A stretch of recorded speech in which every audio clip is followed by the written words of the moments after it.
So the easiest method I have found in order to pasteurize your brews, whether it be your wines, your beers, or your ciders, whatever you need to pasteurize in order to make shelf stable so your bottle over a long term doesn't go boom on your shelf, it is just simply to pasteurize. And what I do is I take my bottles that I want to pasteurize and I put them all in my pot and I measure the water. Now when I do this, after I have all the bottles in, and I have 3 I'm going to do today, I don't want the water to be any further up than about this line here on the bottle. Any higher than that and there's risk of the water getting into your brew, and it changes the balance of everything. It changes the balance of your yeast. It changes the balance of your sugar content. And you don't want that happening. So optimum is probably about a good solid 1 inch below the rim of your cap.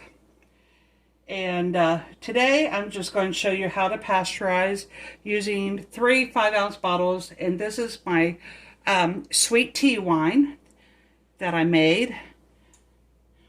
And I'll just show you how we're going to pasteurize that. Now, another step you can add if you want your wine, for instance, to be carbonated. A lot of people will just add just a little pinch of sugar down into the bottle, put the lid back on, put it in, pasteurize it, and as it pasteurizes, it will carbonate. But my primary goal is to kill the yeast and to just make it shelf stable at this point. And you want to bring your water up to 180 degrees Fahrenheit.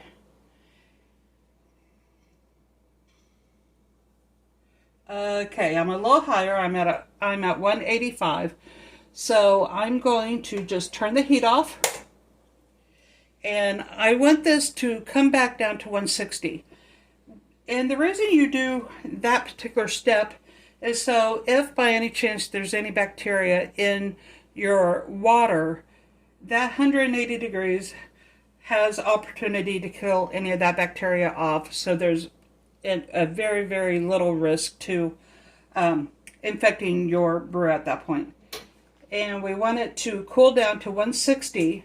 We'll put our bottles in at 160, let them cool down to 140 degrees, and at 140 degrees, then just what I do is I just cover them up and let them set until they come completely to room temperature.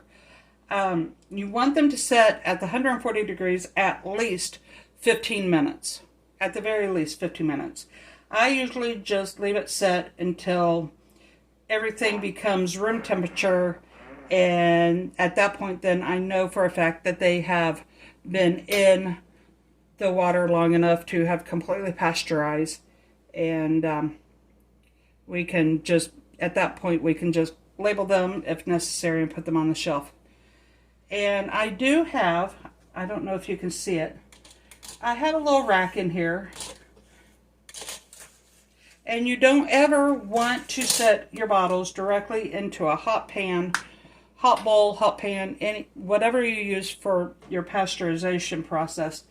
You don't want to set it directly on the bottom. It can get your bottles too hot too quick and can cause breakage. Alrighty, we are now down to 160. And I'm just going to carefully put these bottles in.